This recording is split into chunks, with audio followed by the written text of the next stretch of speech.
Mahtavaa, mahtavaa. Tervetuloa kaikki muutkin. Onko teillä ollut hyvä päivä tänään? Joo, mullakin on ollut siis poikkeuksellisen hyvä päivä tänään. Mä oon tänään saanut niinkin harvinaisen asian kuin positiivisen somekommentin.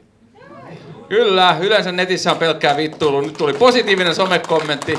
Yhteen mun YouTube-videon joku oli oikeasti kirjoittanut, että katos, Suomen Dave Grohl. Ja mä olin sillä, että todellakin Suomen Dave Grohl.